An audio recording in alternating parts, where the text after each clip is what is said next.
Good morning, good afternoon, good evening, everybody who is listening or watching and tuning in to today with Kicking It with Cardolas. I am your host, Michelle Cardolas, and today I have a super awesome guest, Miss Ally Vaeth, who we're going to be talking about the bodybuilding world. Yes, well, Dive. thank you for having me. So for those of you that don't know, we've got 7 regional shows, 2 national shows, went pro 2 years ago, and is currently in prep. That is a whole lot of shows. There's a whole lot of shows. So today, thank you for coming, first of all, by the way. I wanted to bring you on today because you are an IFBB Bikini Pro, and there is a massive difference between being a pro and being an athlete who's trying to do bodybuilding or bikini or wellness, whatever that is.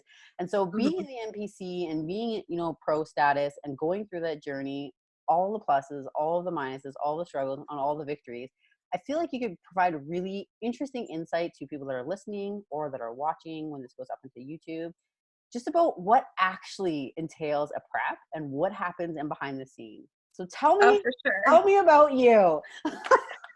Okay, well, you are totally right. Yes, thank you again for having me on here.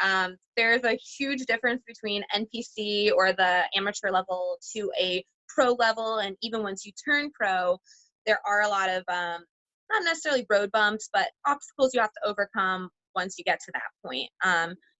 So if you're trying to be like really serious in the sport, there's just so many things that you have to just keep in mind and start analyzing. And I would say one of the most important things to start with is just like figuring out your non-negotiables and like who you are and like what matters most to you, because you're going to have a lot of people out there who are going to say you have to do this or do that, or maybe really poor communication. Like there's just a lot out there. So like me as a person, as Ally, I really focus in a lot on mindset and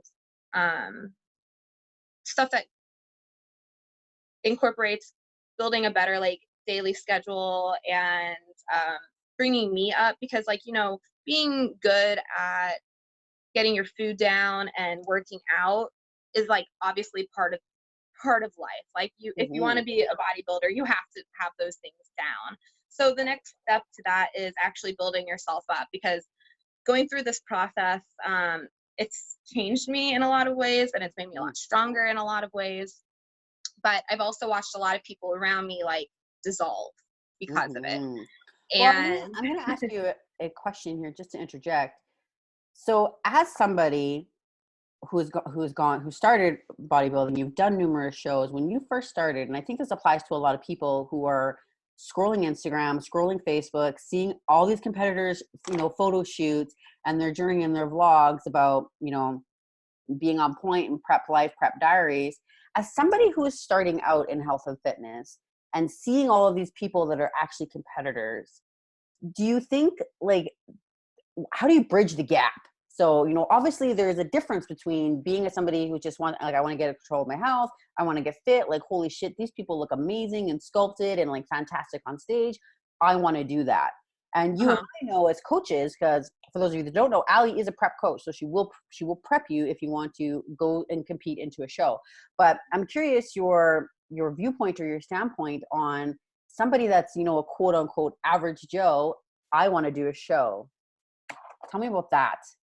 okay, so a lot of my clients are the average Joe starting out, and you have to take in consideration somebody's metabolism. You have to take in consideration their muscle development, their maturity that they have, and all these things are going to make a difference in like someone's starting point. But if we have somebody who's working out for a couple years, maybe go back to when I was in 2015 and I had this thought of becoming, I didn't even think I was going to become a pro. I just wanted to look good. Like really my whole life growing up, like I had this little teeny like thought in my mind, like, man, it would be so cool to like teach fitness classes, to be on the front of a magazine cover, to be able to help other people. Like there's always been something in me that's wanted that. So I think it all starts with your purpose and your why. Because dude, this sport is grueling, it's brutal, it fucks up your head. in so many ways, which I know we're going to get to, which is super Yep. fun to talk about. But you have to know why you're doing this shit. And it can't be for anyone else. It can't be to look a specific way. It has to like bring you value in another way. So whenever I am looking for or when clients come to me, I make them go through my program now, which kind of vets them into the right mindset. Because I truly believe that if you really want something, you can get it. And it doesn't matter where your starting point is. Hell yes. Like, you can get it. And you just have to know that your starting point might be 1 to 3 years. It could be 1 to 5 years. It could be 1 to 10 years. I know competitors who went pro after 10 years of competing. I know girls who've done 10, 15 national shows before they went pro. I was lucky enough to go pro at my second one, and I don't even count my first one. Like, my first one was like 2 years before my second one. And that comes down to having the right coach and having the knowledge of what the sport actually even means. So if you have the passion, the purpose, and you have done a little bit of research yourself, hopefully a lot of research, into what the sport actually means, and it's something you want to pursue, your next step would be finding a coach or a mentor that can lead you into the better direction of like becoming a bodybuilder. Because it's not like just eat your meals and work out. There's so much more. And even just to get from the amateur to a national level, like, good luck. Like, that's where most people are weeded out, right? Yeah. And then a lot of people who are really good, they get to the national level and they can't handle that. It's hard. You're competing against 30 usually very great looking females or males, and only one person goes pro at those shows. Like, you know, especially in in bikini, right? So, you know, bikini and figure tend to be the largest divisions of most bodybuilding competition. You know, bikini is considered to be like level 1, right? You know, in terms of muscle composition and leanness when going through those shows. So it tends. So again, you mentioned something very important that I want to point out is amateurs, because bikini it seems to be the be all end all of anybody, you know, that people that haven't been doing research, because research is very important. I want to try a show, I'm going to do bikini. You know, that's everybody's mentality, right? And so coming from my own, you know, history of the bodybuilding world, not that I never did step on stage, and, you know, I did injure myself very badly while I was in a prep. But I had, you know, a couple of years of going to shows and being friends with shows and people that I competed and was in that scene, and was extremely hardcore and diligent with my food and my nutrition, which again did lead to some other issues that we're going to talk about. But I think it's important that, again, you know, is because I've talked to many of my own people in terms of, you know, of a lifestyle client who's wanting to get healthy and fitness. They're like, oh, I think I'd want to do a show. And I'm like, you need to be prepared that getting ready for a show is not like, I'm going to go for a run. I want to do a 5K run. Yeah, it is a totally different game.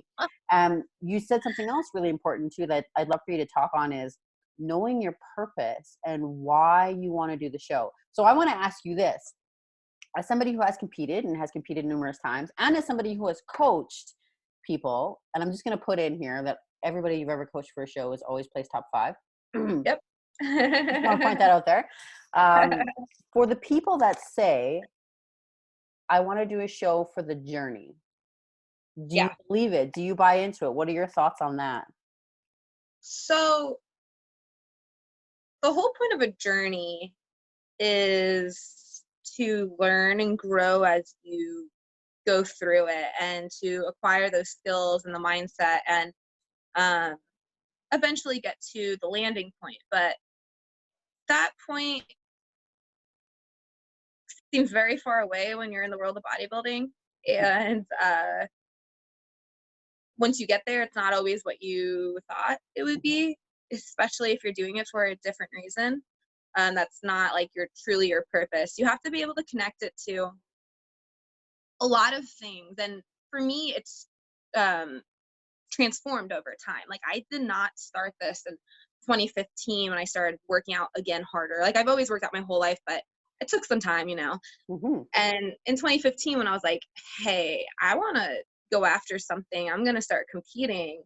Like, I knew that I needed a challenge. I needed something that was going to push me to work harder, push me in the direction of the career path that I wanted to be in, and kind of give me no options. I mean, before I started stepping on stage, I barely passed communications classes. Like, I mean, I passed them because I was good at like writing, but like being in front of people scared the shit out of me. Like, I always opted towards like track and swimming, and I would never get on like a stage for theater. Like, anytime I had to accept an award, I'd like die, like, you know, cold sweats. So I had all these fears and limiting beliefs based upon, you know, being in front of people. And I always had these really big dreams and goals, like I said before, like kind of being in the limelight. So for me, it was like, I want these things, but I'm afraid of Yeah. them. And so my purpose kind of derived from like me becoming like a stronger, best version of myself. And I didn't realize I was really doing that until like deeper in, like a couple years past, and I finally go pro, and I start becoming a lot more aware of who I am and like myself as I go. And I see that in a lot of competitors as well, because you have to become more aware, Yeah. because there's a lot of other issues that are going along. Like you said something super great, and it was like all the struggles. Like, it's not just like prepping for like a running event. Like, there's so many things that come up. Like, you have to deal with relationship issues, with people wanting you to take drugs, with you know, time commitments. Like, can your career handle it? Can like, there's no balance when you compete. Like, you take the meter and you put it all the way down and you go full force towards this like one goal. And for a lot of people, that isn't a maintainable part of their life. Like, if you don't have like that deep under-seated like purpose or why for you, you're not going to have the drive. You're going to self-sabotage. Like, there's going to be, I don't know, it's just, it gets too hairy. So when I'm looking for new competitors, I want to know why they want to do it. And usually it's because they want to be the best version of themselves. Like, when someone says anything that relates to that, I'm like, great. Like, that means that if you're doing it for you. Yes. And Well, and I think, you know, and that's the thing, is that sometimes it's a gray line of, you know, people, they get into competing into the bodybuilding world because they want to look really great on stage and they want to feel good about themselves, but it becomes, it's because it's coming from insecurities in themselves. And so they need that encouragement and they need that acknowledgement and they need that validation that, like, hey, you look amazing, like, great job, fantastic, holy shit, like, you're awesome. And so that's why I asked, like, do you think that when people say, oh, I don't care if I win or I lose, it's all about the journey? People want to win. yeah. Let's be real. People want Yeah. to win, right? And so, you know, I personally have a heart. I'm like, is it about the journey? Because you can't just compete and not want to win. So, like, you have I always want to right? win. So, I always want to win. It's not about it is about the journey in the sense of what you learn about yourself. But when it comes to like the actual competition and the time and the work you're putting in, you want to fucking win. And if you don't have that mindset that you want to be the best, you are not going to do well in this sport either. Like, it breaks you down. And I do have to say, like, I went through many highs and lows in this sport, and last year broke me. Like, you know, I did my first pro show, I got 4th place next to Olympians, and then preceding that, I got top 10 at New York Pro. I placed top 5 before that, or after that, 2 other shows. And I've only had 1 show where I hadn't gotten a top 10 placing. And for most people, especially as a rookie, they'd be like, that's an awesome year. That's a great season. Well, for me, I like was like, what is my life? You know, like, what's my purpose? Like, why am I doing this anymore? This is a waste of time. And, you know, you have to be able to pull your head out of your ass when you're having that feeling and just realize this was just a season. But if you don't have that competitive edge, I guess that would be another really important part of this. And you don't have that competitive bone, then you shouldn't compete. Like, well, and you said something too interesting, and I think this applies to anybody who's competing in any type of thing, whether it's in martial arts or running or obstacle courses or triathlons or bodybuilding, is that the longer that you're in it, what tends to happen, I see a lot of people, and myself included, has happened 100%, is that we get so consumed with the journey and the progress and the process that we Oh, forget to come back to our why. Why yeah. did I do this in the first place? Why do I want to compete? Why did I get into health and fitness? Why Yep. did I want to do this? Right. You know, so it's always I think it's very prevalent to always come back to the why, know your why. And your why has to be more than something superficial of Oh, I want to look good. Right. So 100%. especially in this sport where bodybuilding is the sport that is breaking down your every physical appearance. And so awareness and emotional stability and, you know, self-confidence has to really be in alignment in this sport, because somebody is going to pick you apart. That is Oh, yeah. that is the purpose of the sport. You're getting judged on everything. Like, I cannot tell Everything. you how my daily life gets disrupted by my progress with my prep. Everything could be aligned. My work, my Mm-hmm. relationships, the money I'm making, everything's dandy. But the fact that the fucking scale hasn't moved in 3 weeks, I'm going to have a breakdown later that day. I'm probably going to cry while I'm at the gym and say, what the hell? Like, you know, and then the next day I'm fine, because I'm like, okay, that was just like me getting in my ego and me Mm-hmm. like, you know, getting stressed and not remembering my purpose and my why for all this. Like, I'm Wow. just getting worked up for no fucking reason. But it's like, you have to be so aware, because you get worked up for a few days straight. You're self-sabotaging, you're eating food, you're skipping the gym. You forget why you're doing anything. Like, your whole life feels like it's in shambles when it's, you haven't lost a couple pounds. And Yeah. that right there is like just the like the tip of the iceberg when it comes to like the mental struggles that you deal with when you start competing. Perfect. Let's get into it. So Yeah. average Joe goes, Allie, I want to compete in a bikini show, you know, and I have my purpose and this is my why. And, you know, I want to win, but it's okay if I don't. I want to enjoy going the journey and, you know, the process. Let's, you know, even take that back of, you know, I've been watching 900 bikini pros on Instagram. This looks like a piece of cake and so much fun. What's really going on in a prep behind the scenes? Tell me about that. Okay, so there's going to be a couple different options. Now, let's say you have a normal coach towards the bad side, which is majority of prep coaches out there that I've come across. Mm-hmm. Most of my clients, they come to me with a previous coach, and I always ask for the plan because I need to know where their metabolism is and what they were Yep. doing. What they're coming And from. I'm like honestly in shock with half of them. So let's say you have one of those coaches where you get you pay $200 a month, you get the cookie cutter plan, you do the monthly, they make you do a 6-month membership, maybe a year only contract, all that bullshit. Not saying contracts are always bullshit, but in a prep, like, you're forcing someone to do something when they, you know, it's just, there's a lot of red flags leading up to picking a coach. That's a different story. But Mm-hmm.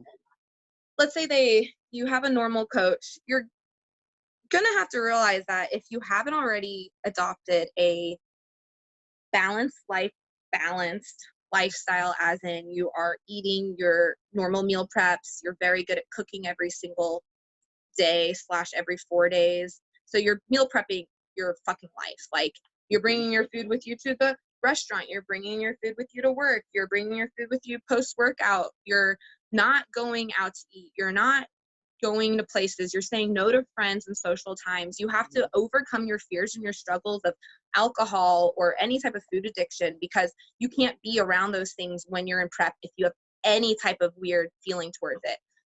I used to drink a lot.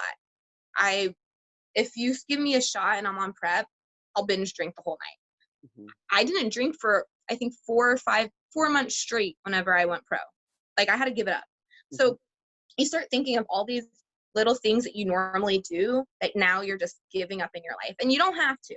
So I always preach balance. But if you have a coach who like isn't in your life and isn't teaching you mindset and isn't talking to you every week like I do, then you're not going to know these things, and you're going to think cookie cutter plan, I have to be perfect. Mm-hmm. And you're going to be eating probably a handful of foods, which I don't believe in flexible dieting whenever I'm prepping someone.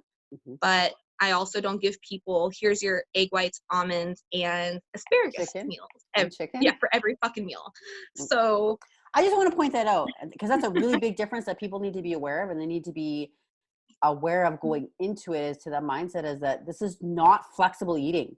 This is No. not lifestyle eating, lifestyle No. living. And there's a massive No. difference between coaching the two. And so as somebody who we both coach people, we both coach people through, health and races and, getting ready for things and flexible eating and lifestyle and mindset, and all those types of things. Uh-huh. Prep is not it.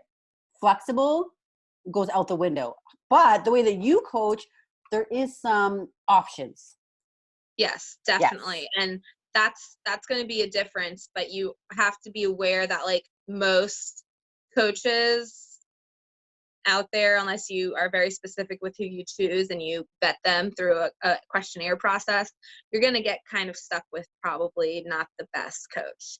So if like from a normal perspective, like you're going to get a plan that you're going to have to follow strategically. 9 times out of 10, they're going to give you more cardio than you should have to do. And with that being said, though, you have to realize to be good at this, you're going to have to go to extremes. So yeah, doing an hour and a half of cardio a day isn't healthy on top of your workouts, eating 1,000 calories. But you know what? I've eaten 850 calories for 3 weeks straight while doing an hour and a half of cardio. 30 minutes of it was high intensity running, and I was doing my lifts on top of it. That's what I had to do to get down to a 9% body fat percentage. Well, and that's the common misconception, I think, is that, I can be healthy and I can lose weight. I'll just do a show. No. Because you see everybody's stage photos and they're lean as fuck. And so it's interesting, like how you say, is that it takes extremes. And some people, I know some people don't go 800 calories. Some people do 1,000. Some people do 1,200. Some people have great metabolism still. Yeah. Or they some run drugs. Done 2,000, right? So, but that's it, right? Is how much of it is truth on social media versus what's actually going on? Tell me your thoughts on that. So social media definitely plays up the glam of it. I like to say that myself and a handful of IFBB pros I follow keep it natural, keep it real, kind of show the nitty gritty, talk about the hard things. And I appreciate that because there's nothing worse than giving false hope to a lot of the younger girls. Like the sport's becoming very, very, very popular all of a sudden, especially with like high schoolers and young college girls. And like, not to put you all down, because some of you guys have really good, like, mature levels of thinking and wisdom, but this shit is not meant for 19-year-olds unless you have a mindset coach to go along with it. Like, coaching makes the difference. Coaching Yeah. makes the difference. It can make or break somebody, literally. Yeah, and with social media, you seem to see no one talking about performance enhancing drugs, PEDs, and steroids for those that don't know, or gear, or bodybuilding people will say, "Are you on gear?" And if you don't know what that means, you're talking about drugs. Gear. So bikini is the one division that you could get away with not being on gear, unless you do natural shows. Maybe some men's physique will do it. If you're doing a natural show, everyone's natural. But let's talk about the actual IFBB NPC. 9 times out of 10, you're a pro. I would say I'm a very, very, very, very rare itty of not being on drugs as a IFBB bikini pro. Most of them are. No one's going to admit it. I know so many girls, and I know what they take. I know what they do. I know what their coaches do. And this is why it's also very important to ask your coach a question about drugs. Like, I know we'll get into this in a minute, but if you don't ask them, they're going to assume and they're just going to put you on it. But when it comes to like the reality of Instagram versus like real life, is you're not seeing the shit that we deal with mentally, the food struggles, the body dysmorphia, the breakdowns, the literally having to give up your social life. Because to get to that body extreme, like, I'm just throwing it out there. It doesn't matter how many calories you're consuming or what drugs you're on or any of that. Your body will feel like it got hit by a fucking train those few weeks leading into a show. It does not matter if you're eating 3,000 calories or 1,000. You are working to an absolute extreme with your body. You're pushing it to levels that you shouldn't, which makes a lot of issues. Let's talk about that. Let's go that way. It does, you know, All and the somebody, issues. yes, you know, and somebody is, I've talked about this on another podcast where I've talked a little about my story, but particularly when I was in prep and I was in the bodybuilding crowd, and I was getting prepping for a woman's physique, which is again, is a whole other level of strength training and the length of strength training and the months leading into it for muscle development and for muscle size and for leanness. You have to be perfect with everything. You Everything. really do. And it, like you said, it really does start to get into your head of, I'm not enough because I'm not being perfect enough. And, you know, 80-90% in bodybuilding world is not enough. And so it's really easy to get, you know, sucked into that mindset trap of counting every single calorie, because in the end, that calorie matters. And every single minute and every single step on the stair stepper and weighing everything that you're eating and being on time with your water, and you become obsessed. I know I did. You know, packing for coolers of Tupperware to go to my sister's wedding, and I was fully prepared. I was like, I'm eating my prep food at the head table. I'm like, what the fuck is wrong with me? So I'm going to be in that situation. I'm the maid of honor in a wedding the week before my show, if it still happens. Like, so, oh gosh. So like you were saying with the extreme tracking, everything comes down to how perfect you can be. And you always feel like you're not doing enough because of that. And you start thinking, okay, well, I used a dressing I maybe shouldn't have. Maybe I used too much salt. Did I not sleep well enough? Is my stress up? Like, did I not work out hard enough? Did I push it enough when I was lifting? Did I do every single minute? Like, all these little things start just like giving you stress and anxiety. And so if you don't have like a core daily habit implemented on how to use Strava and fucking chill out, like, you are going to spin off and explode. And generally you don't see the explosion on people until after their show, but so many people fail out of a show before they even get to it because of this. And it's not failing, because I think what happens is if someone is aware and smart enough and they realize they don't want to do a show, is they take themselves out of it. They realize how it's making them, and they're aware to know that that's not like part of their value and their purpose anymore. But if you aren't aware and you aren't strong enough and you don't, like, you know, like me, every morning do my meditation, my morning, my goal setting, you're going to go a little bit crazy in the pursuit of being perfect. And the scale will start messing with you. I don't know if the statistics are right, but it was saying like about 50% of competitors have dealt with some type of addiction, whether it was like weight loss addiction or gaining, or maybe it was drugs or alcohol. Usually a lot of people who are addicted to something, they have that personality type where it's like, if they can find something that's healthier and it works for them, it's a good stick. So a lot of competitors have that mindset of getting to an extreme. So you see a lot of females, especially, never really lose their off-season body, which is not good for a female. Like, I don't know how else to say that.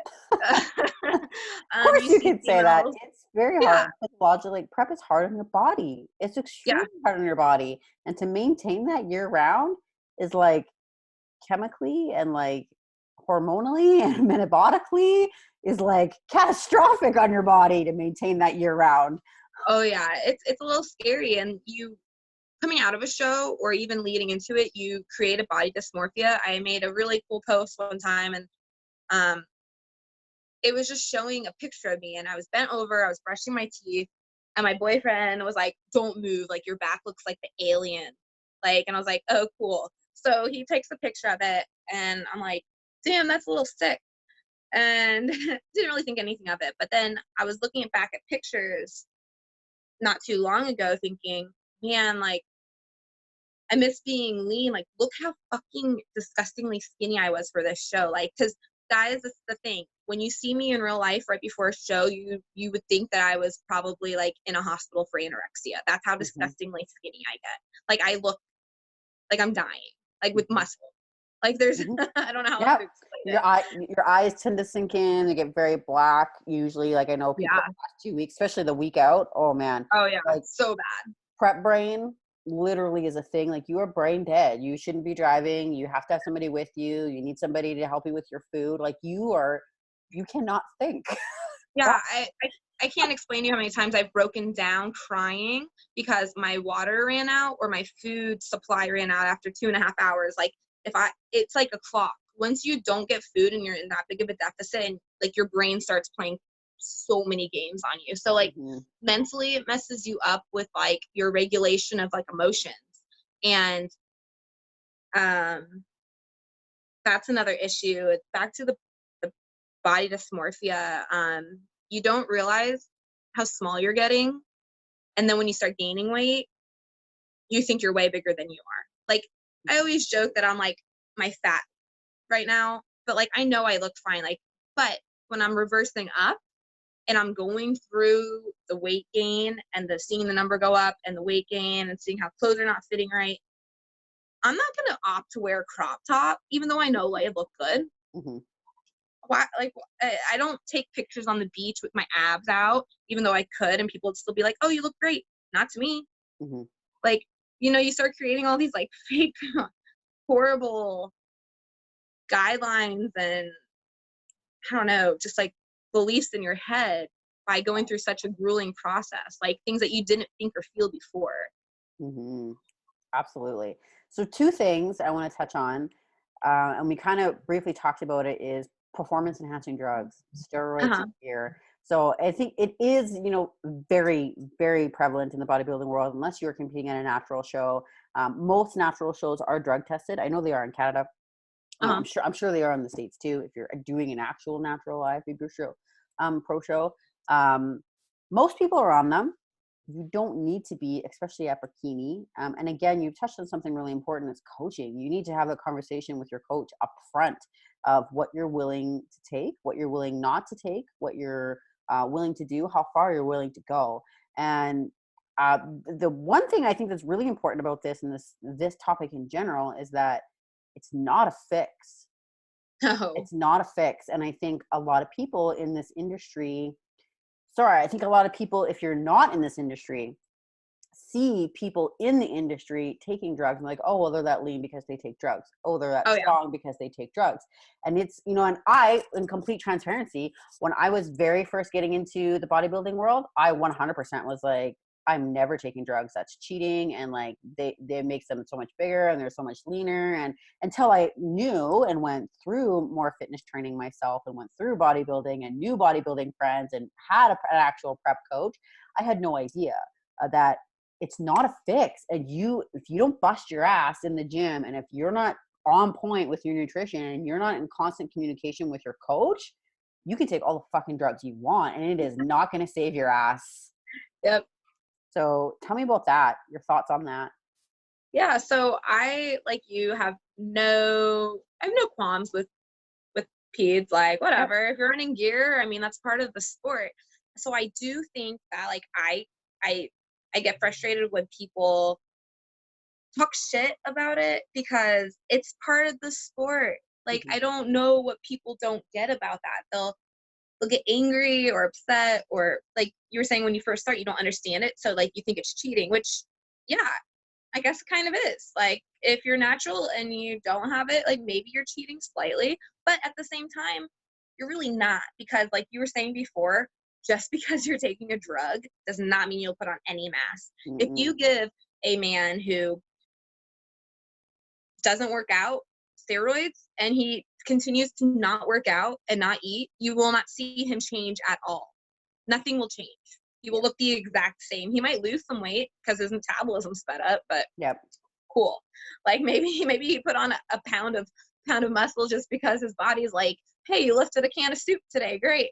Like but it takes forever. Like I've coached people that have taken drugs, not like, it's not me giving them the drugs, but I see how it changes them. And it's very small changes unless you're running mass amounts. And let's bring it down to a bikini level, even a women's physique level.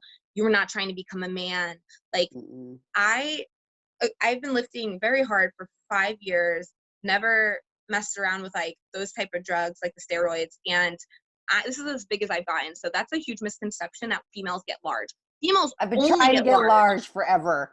I It's know. not working. Me too. You know how much I try to get large? I've been trying to grow these damn shoulders 5 fucking years. No. But that's But another misconception too, is that women in bodybuilding, you know, women's physique or bikini or figure or whatever, take steroids and they get jacked as fuck and look like a man.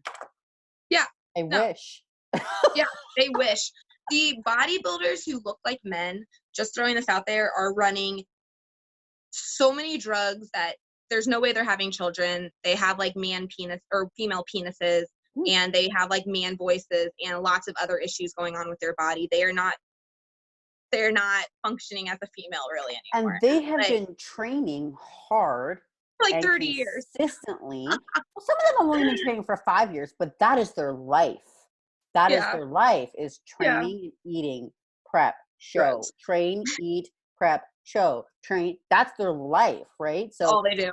They have the muscle memory and, you know, the endurance and the strength, and they're constantly in hypertrophy of, you know, tearing down building, and they're diligent as fuck, even with taking a lot of drugs. So even, you know, the people that have, you got to put in the time, you know, it's so much time. They're not going to fix you. They're not necessarily going to win you the show. You can still be on drugs and lose. Oh, 100%. Okay. So bikini, for instance, let's bring it down to this level. Yes, there are lots of females on drugs as a amateur, but especially as a pro. And, you know, I don't need to call anyone out, but I'm just saying the top 10 is not natural. Like, let's just throw that out there. There might be 1 or 2 sprinkled in there. I don't remember who the list was, but I do know for a fact that most of them aren't. And I think being naive and not accepting that is going to be an issue for you if you do progress in the sport and you do have a hard no for drugs. You have to be able to come up with that's okay, I could be natural and work just as hard. You have to work maybe a little bit harder to maintain that muscle as you go into a cut.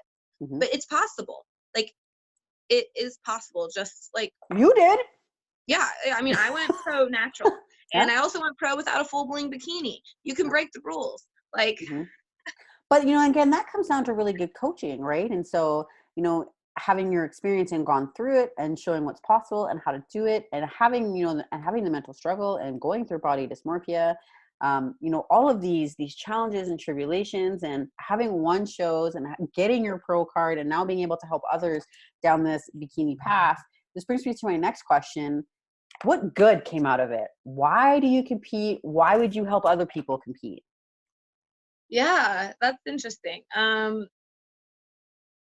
So for a while, I think I wasn't being honest with myself. Like you heard my whys and my purpose, what I thought before, but I think a lot of it came down to, well, if I don't compete and I don't do well at this, how am I going to run a successful business? Who would want me as their coach? Why would anyone pay for someone who's just a bikini competitor? There's so many coaches out there nowadays. Like, what makes me special? And I think I really struggled with learning that and understanding that till I became a lot more confident in who I was. So I would say this whole entire process has taught me a lot of things, like what hard work actually is, not giving up on yourself, how to build confidence, you know, creating new friendships. Like, it's a very close-knit community once you get in it. And when you're not in it, it seems like everyone's so above you and you're not there. But like, I'm telling you, if you put in the time, years, no one's going to start a bikini competition and become a prep coach in 2 years. And if you are doing that, you most likely either went to school for it or you're really good at it. But most people, or they're just claiming they're a prep coach. Yeah. Because that happens. They want to show, and I'm a coach. Exactly. And the time is not long enough. I'm telling you, you have to put in your dues to like really learn who you are. So I would say like learning myself has been like the number one thing. And when it comes down to why I want to help other people, it's because I know how many bad coaches are out there. I also know how many females could really benefit from my type of coaching and Mm-hmm. just that type of thing. I also love the social aspect of it. The When I was a bodybuilding really community for sure is no other. It's almost cult like CrossFit. Like those Mhm, people, they have your back. They do. They it got your is. back. They'll support you. They'll check in on you. It's very hard. Again, two things is again having a really good relationship with your coach Oh because yeah. you have to be able to pick up the phone and be like, I'm looking at a cookie. Yeah. About 4 weeks out, I can't, I want to eat the cookie. I'm sitting here crying because I want the cookie. You need to be able to talk to yourself, Yeah. right? But again, same thing, with your fellow people, your fellow athletes that are on your team or in the sport or, really pushing each other and driving each other and they'll care. If anything, one positive for sure, my own experience and like you said as well in yours, the support in the community and the tribe of people that are in that industry. Oh yeah. When you're in it, they got you. They got you. Yeah. It's super cool. You start realizing that if this is something you want and you can stick with and it's going to be a career path for you possibly, like it's a cool one to be in. And it takes time. And when it with the with helping people and serving others with the bikini competitions, I just want to really empower women, like show people that they could be the leaders that they are. Like everything's already Mhm. inside of you, and like bringing that out in people really gives me like, it just makes me really excited and happy because like I know my journey and how hard it was to get to what I thought would be success and everything. And I like I'm exactly where I wanted to be, almost like maybe a couple months behind. Like Mhm. once I win in Olympia and start making 100K a year, I'll be where I always wanted to be. But you know, even without those goals, like learning that those things don't define me and like don't make me me. Like I want to teach that to other people because like everyone has that dream and that vision, and it's really hard for people to think that it's ever possible. And I think Mhm. bikini competing is one of those type of dreams. It's definitely one of those. I don't know if I should do that or could do that ever. Yeah. But Well, and that's again the whole reason why I wanted to have you on the podcast and on the show today is because, it's talking with, warrior women who are, quote unquote ordinary, who have done something extraordinary. And not everybody goes pro. And so it's, you can look at Nicole Wilkins and you can look at Dana Lynn Bailey and you can look at, these top athletes who are very well known in the industry and it's easy to look at them and go, I could never. They're yeah, so far above me. They're so far, well into the industry that I could never reach that. It's not possible. And, my whole purpose and vision behind my coaching is that change is possible. And so, you are a very relevant example of somebody who just had a normal fitness background and just really wanted a goal to be driven and to be passionate and to see how far you could go and push yourself outside of your comfort zone because you didn't hmm. like being in front of people. Oh no, I still get nervous. You put yourself directly into a sport where not only are people looking at you, they are really looking at you. Oh So yeah, probably one of the most uncomfortable situations and continue to do so, pushing through adversity, pushing through struggles, maintaining your purpose, finding out just, how far you could really push yourself and then as an ordinary person achieve pro. And that's pretty fucking extraordinary. So oh thank you. it is extraordinary, and that's it, is that you're a very normal person who reached and achieved something pretty freaking awesome. And so what better person to have as a coach is somebody who's lived it, breathed it, done it, and reached it. Exactly. Definitely hire a coach who's in the community. I see a lot of girls that come from coaches that do like powerlifting or CrossFit or maybe just lifestyle and eh. Prep is a whole other thing. And so I would love for you to touch on that just as we're getting closer to end of wrapping this up here, is because you've seen people come from bad coaches or coaches that aren't giving, prep clients the attention and care and What they process and actually need. science what they need.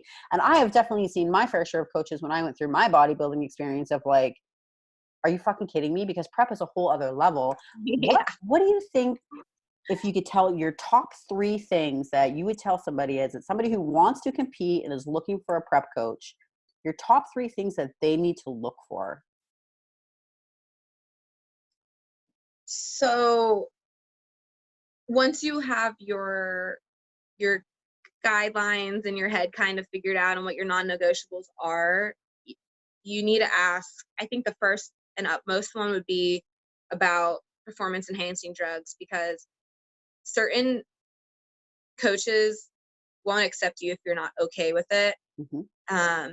And also, me as a coach, I'm not going to run you on things. I know a handful of drugs. Other than that, I'm clueless. So those are something to remember when you're asking. Be open and honest with them about anything, first of all. But second, I would say there's a big debate between flexible dieting and not flexible dieting, and meal plans versus, all this stuff. So if you're one of those people who's like, I am not willing to give this up and I need flexible dieting, like prep, you need to find a prep coach who cares about flexible dieting, which I care about it up until a few months out. I'm not going to let you flexible diet your meals close to a show. That's my own personal decision and opinion. And a good coach won't. Yeah. And there's a difference between, and I think it's important that people understand the difference of flexible eating as a lifestyle where you're just, you're eating pretty much what you want. You're trying to hit a calorie total, maybe, try and hit your protein goal, and not eat like an asshole, versus flexible dieting in a prep where you can have chicken, you can have tilapia, you can, you have to be careful with how much beef, you can have turkey, you can have a few different vegetables. So there still is some options, and it's not necessarily the same thing every day, but you are likely not eating pizza and burgers and no protein. Well, you could do protein powder maybe, but no protein bars. You're not doing mixes, nothing from packages. We're keeping this shit as whole food as possible. We're doing the paleo diet practically. Give me some greens, some nuts. So it is, again, so when you're talking to your prep coach and asking them how do they run their diets, is there flexible, is it options? You do want it to be flexible in a sense that you have options, which we touched on before, but it is not flexible eating. There is a difference in a prep. A difference. And if you're not willing to give up food or to put in hours and hours a day of meal prepping and eating and working out, then you shouldn't even try to do bodybuilding. And then third, I would say make sure your coach aligns with your beliefs. And to figure that out, how much time are they giving you? Are they doing a face-to-face call? Are they doing multiple phone calls with you? Are they vetting you first before just throwing you into the bucket I got another one today? Do they talk about mindset or anything that's going to help you further yourself or help you become stronger in a spiritual and mental way? Or are they all just about, here's your meal plan, here's your workout plan? And if you're a person who isn't connected to your spiritual or emotional side, I don't think you should be competing. But if you are, and you just want the meal plan and workout plan, cool. Don't go for a coach like me, because that's not the shit you're going to get. But I also think that that's the shit that people need, especially in a prep. You need somebody to be in your corner, and that should be your coach, especially in a prep. In a coaching sense of when when I'm coaching more lifestyle clients, you do want to teach them the tools so that they can be by themselves, be independent. They're not relying on you. The goal is for them to take what they have learned and really have established those habits, and they can continue on. And they graduate. And they kind of graduate and they can go on their own and touch base with you. And, you really want them to be self-sustainable. Yeah. People don't prep by themselves for a reason. Yep.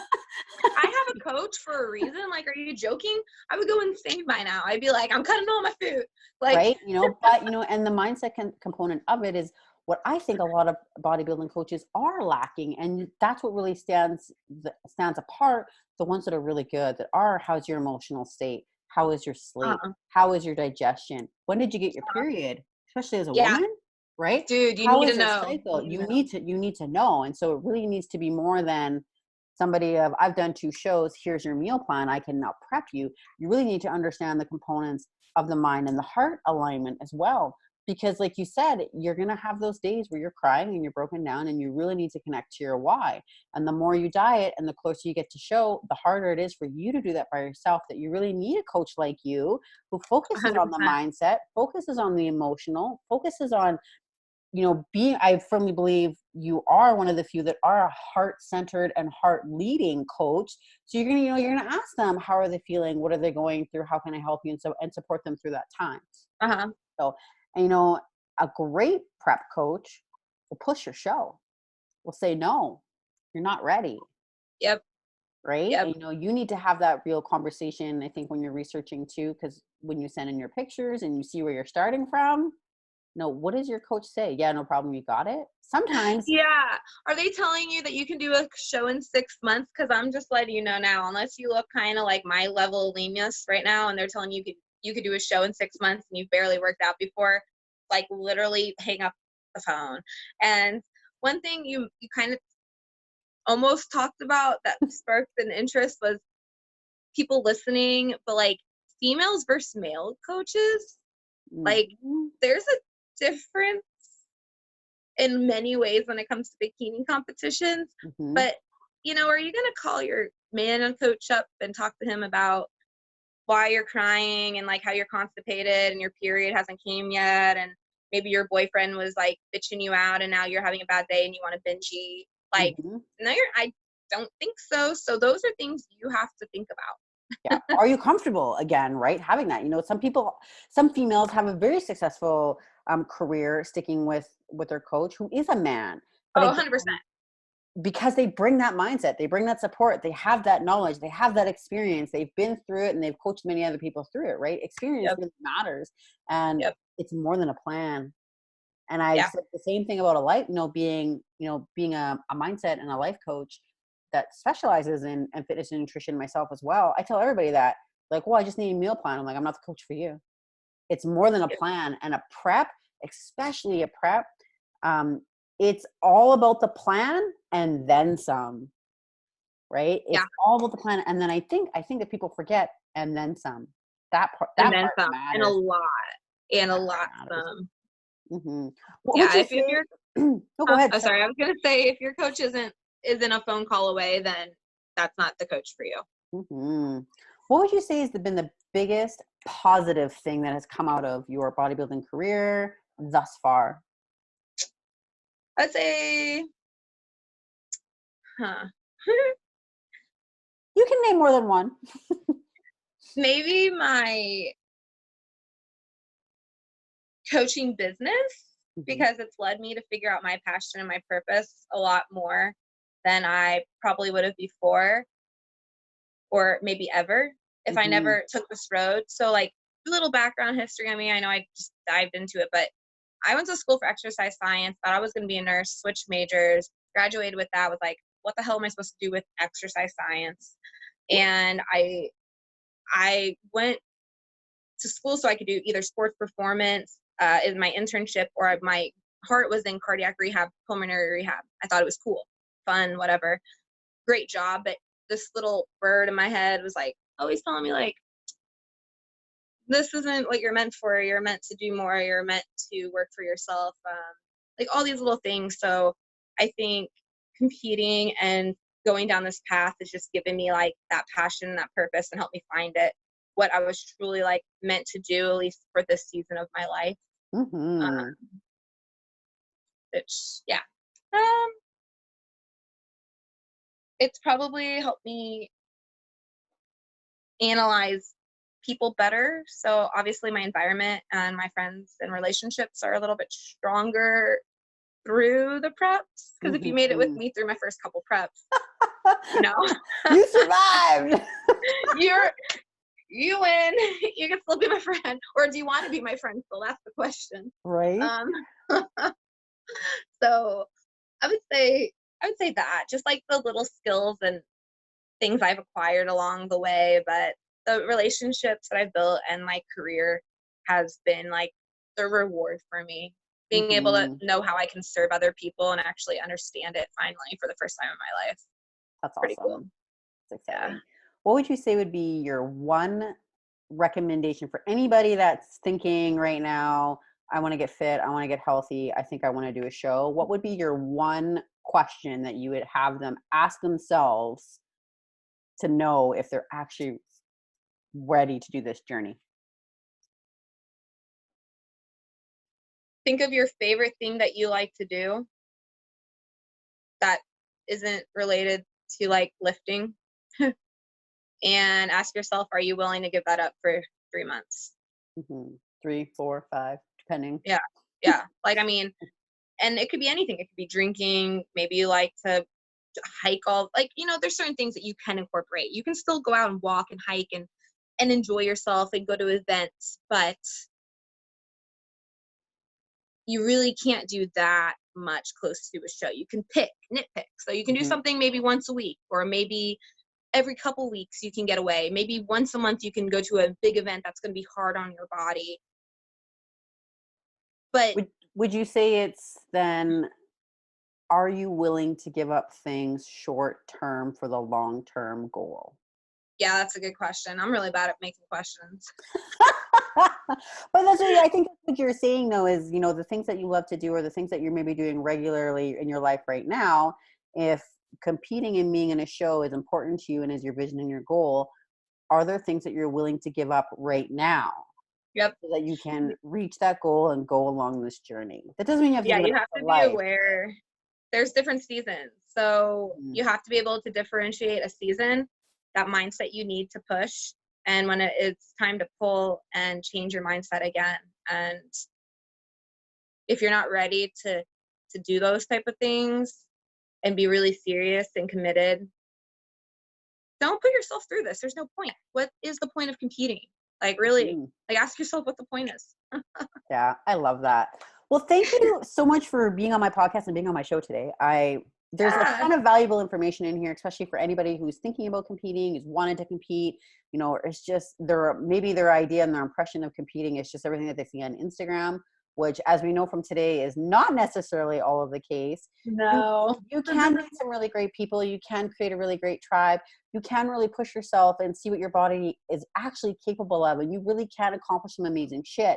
You just do need to be prepared going into it. You need to be prepared for the short-term sacrifices in order for a long-term gain, and really be mindful of your mindset, because this is not just getting into a race. This is a whole other world and a whole other level of dedication and mindset struggles that'll come with it. So having a really great coach and having somebody in your corner is extremely valuable. And do your research, people. Do your research. So that being said, if there is anybody that's interested in, competing into or getting into the bodybuilding world, I'm going to post Ally's information here, so I'll post it into the comments. There will be a link on my Instagram as well. Feel free. So if you guys have questions, or if you want to jump on the phone and talk with Ally about maybe what that looks like for you, and if that is an option, we are going to have a free giveaway, and she is going to do a free coaching call with you to see if maybe you are the right fit to be bikini coach. If you've got other questions, or maybe you've got questions that you're not comfortable asking in person, that call would be the time to ask. So yes, definitely. She's walked this road. She's done it. She is a bikini prep coach. Like I said earlier in the show, all of her athletes have placed top 5 in any of the shows that she's done. So I will not prep people. I'm sorry, I won't. And I'm very, very particular in the coaches that I would suggest people to go to, because I know how important mental health is and body health is going through bodybuilding myself. And so Ally is somebody that I am proud to recommend and guide people to. So again, I'll post all the information here. If you want a coaching call, you will comment onto the Instagram. I'll put all of our posts there. Feel free to contact Ally directly as well. I know she would love to answer any questions that you have, and maybe see if bodybuilding and competing is the road and the path for you. Again, I hope you guys enjoyed the podcast. Thank you again, Ally, so much for coming on and just keeping it real, honest, raw, and uncensored as fuck, because that's how we like to. Love it. Thank you so much for having me. It was so much fun. And hopefully with coronavirus 19, your show isn't canceled. But well, maybe that's the universe telling me that I need some more time. Maybe, but again, right? That I know that'll be a conversation that you have with a coach, because coaching matters. Yeah. And as leaders into legends, as such, we are leading with our heart and leading with great intention. I know you'll always come to the best decision that aligns the best with you. All right. Thank you, everybody. Bye. See ya.